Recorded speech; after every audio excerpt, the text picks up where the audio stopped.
Hello दोस्तों, स्वागत है आपका एग्री सोशल साइंसेज बाय विशाल की इस यूट्यूब चैनल पे। मैं विशाल यादव, शोध छात्र, प्रसार शिक्षा विभाग, आचार्य नरेंद्र देव कृषि एवं प्रौद्योगिकी विश्वविद्यालय।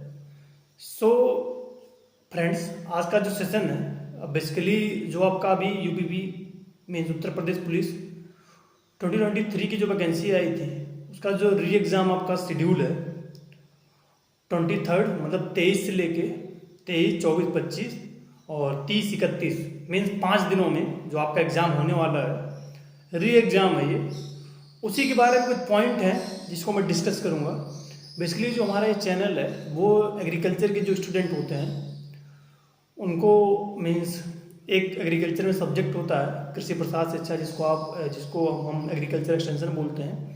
उसके जो JRF प्रिपरेशन करते हैं, जो नेट की प्रिपरेशन करते हैं और करियर काउंसिल के लिए गाइडेंस के लिए बेसिकली ये चैनल डेडिकेटेड है।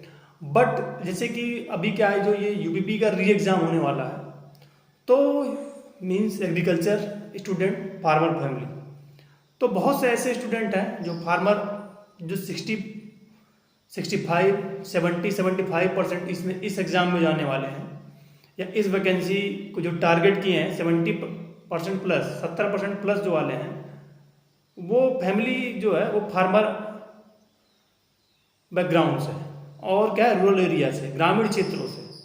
तो इस वजह से और ऐसे बहुत से जैसे क्या है कि आप देखेंगे तो मेरे कजन्स हैं, भाई हैं मेरे, या जो रिलेटिव हैं या गांव के लोग हैं या जो क्षेत्र के लोग हैं या कहीं के भी, वो इस एग्ज़ाम में बैठने वाले हैं।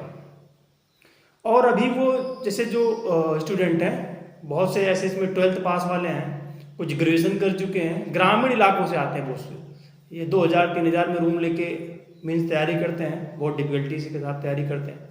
तो उसी को मैं डिस्कस करूंगा कि जो एग्ज़ाम आप देने जा रहे हैं उस एग्ज़ाम को लेके आपके माइंड में, क्योंकि आपने प्रिपरेशन किया है, क्योंकि इसका सबसे बड़ा रीज़न ये भी है कि आपके फरवरी में इसके एग्ज़ाम हुए थे, उस समय क्या है कि पेपर लीक आपका हुआ, इसकी वजह से आपका दोबारा री एग्ज़ाम आपका हो रहा है।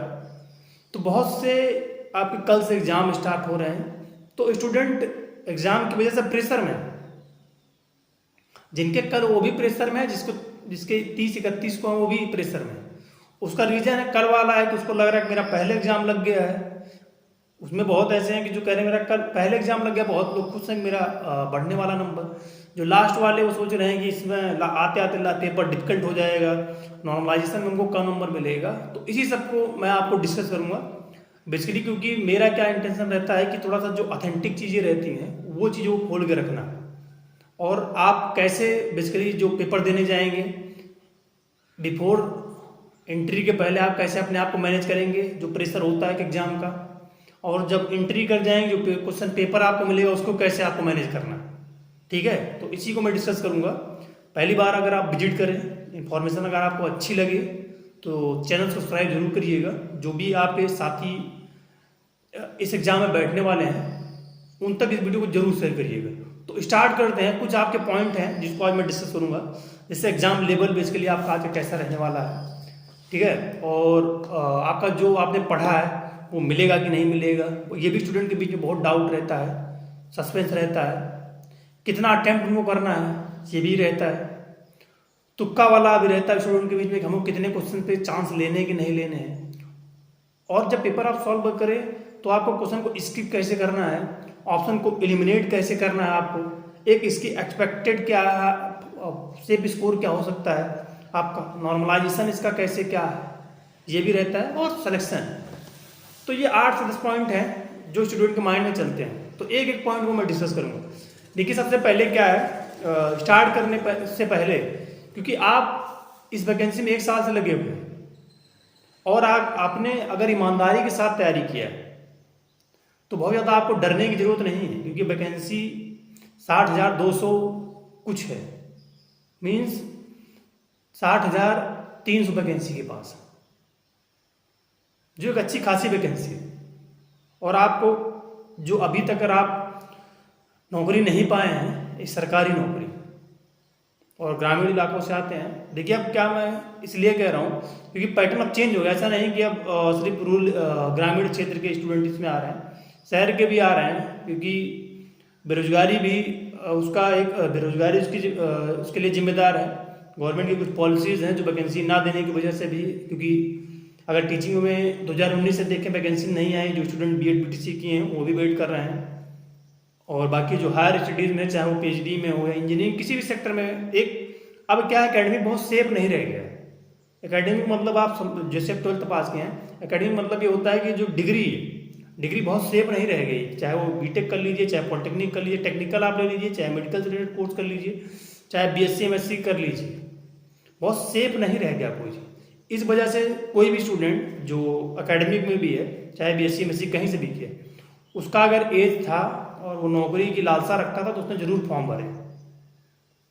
तो इसी को और आपने फॉर्म भरा है, बहुत से ऐसे स्टूडेंट इस वैकेंसी में ऐसे हैं क्योंकि इसमें एज का भी रिलैक्सेशन मिला है, और बेचारे उनका कुछ ऐसे बाई लक जो रहा होगा या कुछ उनकी भी कमियां रही होंगी कि बहुत सी वैकेंसी उन्होंने देखी होगी अब तक, अभी तक जब से उन्होंने 5-6 साल से जब भी स्टार्ट किया होगा, किसी तरह इलाहाबाद या घर या ऑनलाइन पढ़ाई करके अभी तक वो पढ़ाई कंपटीशन की तैयारी में लगे हो और उनको सरकारी नौकरी नहीं मिल पाई है।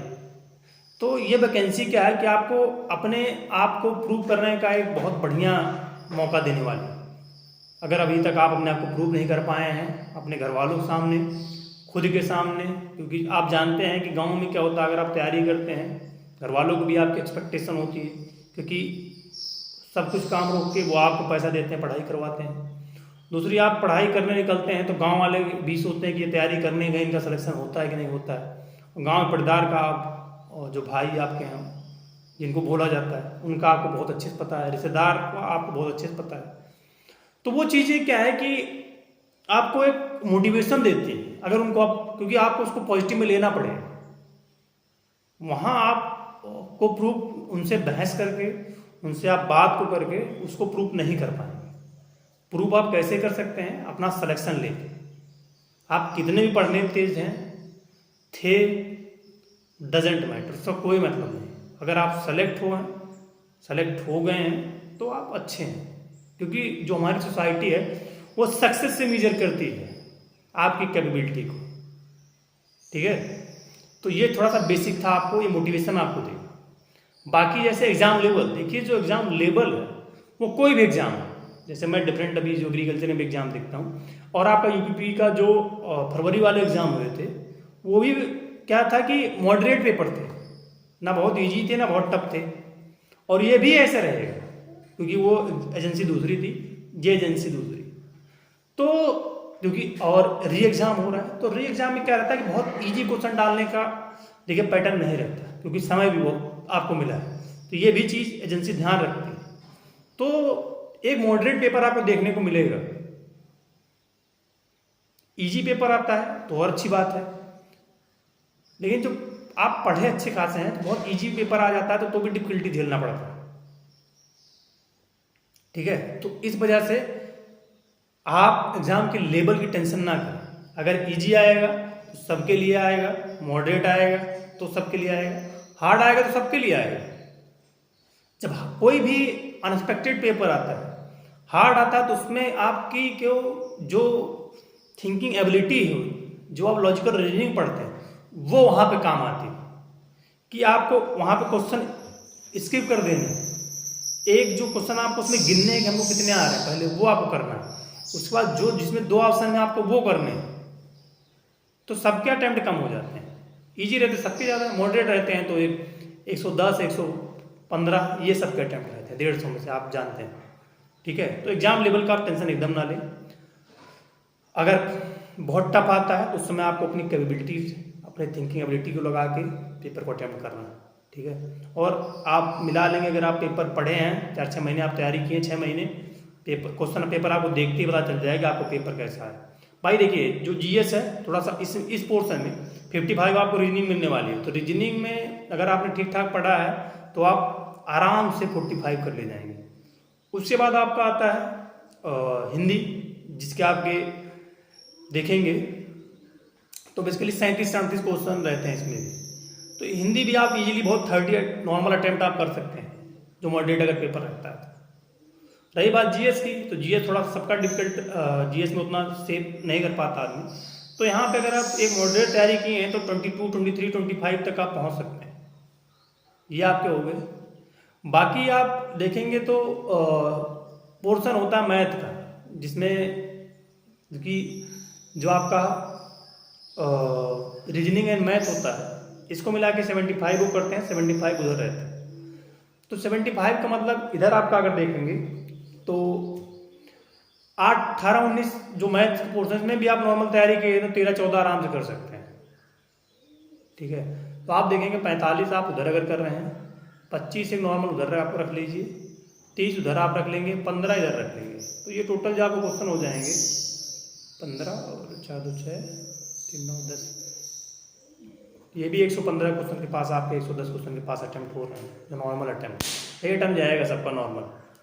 और एग्जाम लेवल आपने क्योंकि डिफरेंट मॉक टेस्ट भी दिए होंगे, चाहे वो देखिए आपने रोजगार विद अंकित के मॉक टेस्ट दिए होंगे, एग्जामपुर के मॉक टेस्ट दिए होंगे, रवि प्रकाश तिवारी के दिए होंगे, टेक्स्ट बुक के दिए होंगे, ये मेजर सोर्सेज हैं, जिसमें सबसे ज़्यादा मेजर सोर्स इस प्रिपरेशन में मैंने भी थोड़ा सा नज़दीकी से उसको देखा है, तो रावे का था रोजगार विद अंकित का, जिसपे इस बार 1 लाख, 1.25 लाख मतलब 1,25,000 तक एग्जाम मॉक टेस्ट दिए हैं स्टूडेंट, और उनका मॉक जो होता है वो एक लेवल का होता है। तो उसमें भी आप देखेंगे जो एवरेज सबके नंबर कटपिट के क्वेश्चन बच रहे थे वो 90, 95, 100 के पास बच रहे थे। जो 120 वाले क्वेश्चन जिनके कटपिट के बच रहे थे वो हमेशा उसमें 1000 के नीचे रैंक लेके आ रहे थे। तो एक्चुअली देखिए फॉर्म इतना पड़ा है आपका 47, 48 था, तो अटेंडेंस भी देखिए पिछली बार 50 लाख था, तो अटेंडेंस भी इसमें कम, मतलब कुछ तो कम होगी, तो 40, 42 लाख हो सकता है आपके एग्जाम दे। बाकी इंटरबेस भी थी, जिसको भी मौका मिला, एज बड़ी थी, सबने फॉर्म भर दिए तैयारी। लेकिन जो एक्चुअल में इस समय स्टूडेंट इसकी कर रहे हैं, आप देखेंगे 1,25,000 तक मॉक टेस्ट जाके उसको देते थे। तो जो तैयारी करने वाले हैं, जो उसमें तैयारी करने वाले सबको पता चल जाता था कि रोजगार विद अंकित से पुलिस का मॉक टेस्ट हो रहा है। तो जो एक्चुअल में इसमें स्टूडेंट है फाइटिंग में, वो 3 से 4 लाख के बीच में, ये आपको रियलिटी बता रहा हूँ। और 3 से 4 गुना आपका फिजिकल के लिए पास होने वाले हैं, 60 हैं, तो 6 तरीक 18 मीन्स आपके हो सकता है 1,80,000, 2.5 गुना अगर करता है, क्योंकि पिछली बार 2.5 गुना किया था तो 1.5 लाख, तो ऐसे फिजिकल के लिए भी पास होने वाले हैं। तो इसलिए आप टेंशन इसका मत लीजिएगा, पढ़ा आपको 100% मिलेगा। ये इस पे आपको इसको अपने आप को कॉन्फिडेंस रखना, क्योंकि कॉन्फिडेंस आप रखेंगे तब आपको पढ़ा मिलेगा। ये नहीं कि हमने पढ़ा है, आप क्लियर नहीं कॉन्सेप्ट, उसके बाद आप प्रेशर में आ जाएंगे ना कि हमारा पढ़ा मिलेगा। तो सबसे पहले इस चीज़ को क्लियर करिए, कॉन्फिडेंस रखिए कि हाँ जो मैंने पढ़ा वो मिलेगा, और 100% मिलता है वो। क्योंकि पढ़ा आपको एग्जाम के पहले सब याद नहीं रह जाता, माइंड सबके माइंड से वो डिसअपियर हो जाता है। एग्जाम हॉल में आप पहुंचेंगे, रिलैक्स, थोड़ा सा पहले आप पहुंचिएगा, रिलैक्स होंगे, जो इंस्ट्रक्शन दिया है एडमिट कार्ड का, आधार कार्ड जिनका नहीं वो 2 घंटा पहले पहुंचेंगे, प्रॉपरली आप इंस्ट्रक्शन को पढ़िएगा। उसके बाद एग्जाम, जो एग्जाम के मतलब टाइमिंग आप 1 घंटा 1.5 घंटा पहले रखिएगा, पहुंच रिलैक्स वहाँ हो जाइए, चाय पिए। दूसरी बात, एग्जाम हॉल में आप फलेंगे, पेपर आपको मिल जाएगा तो आप रिलैक्स हो जाएंगे वहीं कि हाँ पेपर क्वेश्चन जब पढ़ा आपको मिलने लगेगा। 1-2 क्वेश्चन पढ़ा नहीं मिलेगा, लेकिन मिलेगा 100% जब आप आगे बढ़ेंगे। अटेम्प्ट क्या, अटेम्प्ट आपको पहले देखना है कि आपको हर सेक्शन अटेम्प्ट करना है। अब देखिए ये मैं नहीं कहूँगा कि आप रीजनिंग पहले अटेम्प्ट करें, हिंदी पर, हर स्टूडेंट की कैपेबिलिटी अलग अलग होती है, जो आपको कंफर्ट है उसको आप अटेम्प्ट कर सकते हो। ठीक है, टाइम 2 घंटे सफिशियंट होता है अगर आप टाइम को मैनेज करते हैं। और अटेम्प्ट आप खुद पढ़ेंगे कि आपको लेवल चेक करना पेपर कैसा, अगर आपको आ रहा है तो सबको आ रहा होगा, ऐसा नहीं है कि नहीं आ रहा होगा, तो उसी चीज़ को आपको देखना है। ठीक है, तो अटेम्प्ट आप पेपर के लेवल पे डिपेंड करेगा कितना अटेम्प्ट करेंगे, लेकिन जो पैटर्न चला आ रहा है, अगर आप अटेम्प्ट कर रहे हैं 125 तक तो वो ठीक है, 115, 125, 110 तक एक मॉडरेट लेवल के पेपर में, क्योंकि आप बहुत अच्छे से एक्यूरेसी के साथ करेंगे तो 10-12 को तब भी गलत होने वाले हैं। ठीक है, बाकी आपका तुक्का, तो तुक्का का बहुत से ऐसे यूट्यूब आप वीडियो देखेंगे, तुक्का लगाए पास हो जाएंगे, तो ऐसा कुछ नहीं होता है। हाँ क्या है कि आप चांस ले सकते हो जिसमें 2 ऑप्शन है। अब तुक्का जो लगाएगा जिसको 70-80 क्वेश्चन आ रहा है तो वो तो वैसे भी सिलेक्शन उसका नहीं होने वाला, तो भर के चला ही आएगा, तो उसका चीज़ें हैं, आप चांस नहीं लेंगे। अगर आप 110, 105 क्वेश्चन सही से आप पहले अटेम्प्ट में कर दे रहे हैं तो 2-4 क्वेश्चन का आप ले सकते हो, क्योंकि 1/4 की नेगेटिव है। लेकिन आप इस चीज़ में देखिए 115 ज़्यादा वो गलत ना जाए। ठीक है, क्योंकि आप देखेंगे नॉर्मलाइजेशन का भी आगे खेल है उसके बेसिस में। बाकी आपको स्किप देखिए, सबसे पहले एग्जाम हॉल में क्या है, किसी भी एग्जाम को आप आपके पास स्किप करने की कैपेसिटी होना चाहिए, क्योंकि क्वेश्चन आपने देखा, आपको रिकॉल आपने किया, माइंड को आ रहा है तो उसको करिए जीएस और हिंदी, अदरवाइज आगे बढ़ जाइए। मैथ का भी है कि 1 मिनट ज़्यादा अपना देख सॉल्व हुआ तो ठीक, नहीं तो आगे बढ़िए, क्योंकि स्किप आप नहीं करेंगे। स्किप करने से ये फायदा होता है कि आपका टाइम मैनेजमेंट भी होता है और आपके गलत होने के चांसेस कम रहते हैं, क्योंकि क्वेश्चन आपने देखा, आप सोचा हाँ इसका भी आंसर मार देते, इसका भी मार देते, तो वहीं आपका गलत हुआ, समय भी गया। तो स्किप आप जरूर करना। ऑप्शन एलिमिनेशन, ऑप्शन एलिमिनेशन का भी खेल होता है, क्योंकि आप क्वेश्चन पढ़ेंगे, हो सकता है आपको उसका आंसर ना आ रहा हो, लेकिन ऑप्शन चारों पढ़ेंगे, कोरिलेट करेंगे, उस क्वेश्चन से उसका कोरिलेशन बैठ रहा है, मतलब उससे मिलता जुलता है इसका आंसर, तो एक दो जब आप एलिमिनेट कर लेंगे तो दो में हो सकता है आपको कंफ्यूजन है, तो आप एक आंसर मार सकते हैं। ऑप्शन एलिमिनेशन का भी बहुत बड़ा खेल होता है, बहुत से स्टूडेंट बहुत पढ़ के जाते हैं लेकिन उनका सिलेक्शन नहीं होता। कुछ ऐसे होते हैं जो स्ट्रेटजी बना के जाते हैं, लेकिन अपने आप में कॉन्फिडेंस होता है। कम पढ़े लोगों का क्या है कि वो भाई भर के आएंगे, लेकिन जो बहुत तैयारी कर रहा है, 2-4 साल तैयारी कर रहा है और तैयारी बच्ची क्या, वो प्रेशर में रहता है और आते भी क्वेश्चन गलत करके आता है। आपके देखेंगे इसमें भी आते क्वेश्चन आप गलत करके आएंगे, ठीक है। तो उस चीज़ में क्या है कि आपको आते हुए क्वेश्चन नहीं गलत करने हैं, बहुत रिलैक्स माइंड आप रहना है, एकदम हड़बड़ाना नहीं है। दूसरी क्या है कि आपको बबल्स जो हैं वो गोला आप फिल करते रहिएगा। 50-60 क्वेश्चन आपने कर लिया, उसको भर लीजिए। 50 मतलब एक सेशन कर लीजिए तो भर लीजिए, हिंदी कर लिया तो भर लीजिए, जीएस कर लिया तो भर लीजिए, मैथ कर लिया तो भर लीजिए, ठीक है। उसके बाद क्या है कि एक्सपेक्टेड कट ऑफ, तो ये चीज़ हम बाद में, क्योंकि एग्जाम होने के पहले किसी भी का कट ऑफ नहीं बताया जा सकता, वो डिपेंड करेगा पेपर आपका कैसा है, ठीक है। एक सेफ स्कोर का अभी मैं लास्ट में आपको आइडिया दे सकता हूँ। बाकी नॉर्मलाइजेशन का देखिए, बहुत ज़्यादा आपको खुश भी होना नहीं है और डरना भी नहीं है कि जो जिनका पहले उनको एकदम सिलेक्शन हो जाएगा, उनको 25-50 मार्क में। यार पहले ठीक है, होता 10-5 क्वेश्चन का फर्क पड़ता है, लेकिन उसमें सबको नहीं मिलता पहले दिन में। जो एक्यूरेसी मेंटेन करते हैं उनको मिलता है, पूरे उसमें मेंशन कर रहा है कि एक्यूरेसी पे भी डिपेंड करेगा आपका। अब आप 30-35 गलत करके आ रहे हो तो कितना आपको नॉर्मलाइजेशन फायदा मिलेगा, ठीक है। बाद वालों को पता चलता है पैटर्न कैसा आ रहा है, सब कुछ आ रहा है, वो चीज़ें ठीक है, लेकिन 2-4 नंबर का होगा। लेकिन अगर जो तैयारी वाला है वो पैटर्न देख के क्वेश्चन को 2-4 ज़्यादा भी अटेम्प्ट कर सकता है, तो उसको उससे बच सकता है, ठीक है, ठीक है। तो एक ये चीज़ है, बहुत ज़्यादा नहीं आपको पैनिक होना का। आपका लास्ट में आपके पास ऑप्शन है कि आप 3 दिन के पेपर मीन 6 शिफ्ट के पेपर, जिनका 31 का है वो 8 शिफ्ट का पेपर देख सकते हैं और पैटर्न का पूरा पता लगा सकते हैं, और हर पेपर को मिलने के बाद उसको एज ए एग्जाम हॉल की तरह सॉल्व कर सकते हैं। कॉन्फिडेंस और अच्छा उनका बिल्ड होगा। और पहले दिन वालों, इसीलिए आपको रखा जाता है कि 2 नंबर 4 नंबर आपको ज़्यादा दिया जाता है कि आपको पैटर्न नहीं पता था, पहले दिन आप एग्जाम दिए थे, ठीक है। इसलिए दोनों को बैलेंस रखा जाता है। नॉर्मलाइजेशन का मतलब ये होता है, अब जैसे जीडी का और रेडियो ऑपरेटर का यहाँ एग्जाम नहीं हो रहा है, वो कम पोस्टें थी रेडियो ऑपरेटर की। दूसरा आप कैसे उसमें देखा एग्जाम हुआ, वो भी चीज़ें हैं, जीडी का भी बहुत मैटर फैला था। और दूसरी बात ये है कि ऑनलाइन एग्जाम में जितने मतलब नॉर्मलाइजेशन होता है उतना ऑफलाइन एग्जाम में नहीं होता है, ये चीज़ आप जान लीजिए। नॉर्मलाइजेशन बैलेंस करने के लिए होता है, किसी का नुकसान करने के लिए नहीं होता। अब आप देखिए जो expected cut off and selection, तो एक्सपेक्टेड कट ऑफ आप वेट करिए, बाकी एग्जाम देने के बाद एक्सपेक्टेड कट ऑफ अपना रिव्यू आप देते हैं, गूगल वहाँ हमेशा भरवाते हैं रोजगार विद अंकित, क्योंकि उनका जो कट ऑफ होता है स्पेशली पुलिस वगैरह चाहे विवेक हो, इनका थोड़ा सा सही जाता है। तो राबे वाले जो हैं अंकित भाटी सर, उनका आप अभी देखेंगे, वीडियो जरूर आएगा एग्जाम के पहले आपका, उनका भी वीडियो देखिएगा, वो क्या सेफ अटेम्प्ट बता रहे हैं वो है। बाकी उनकी स्ट्रेटजी को आप फॉलो करिएगा, एग्जाम देने के बाद आप देखेंगे कट ऑफ का प्रेडिक्शन हो सकता है।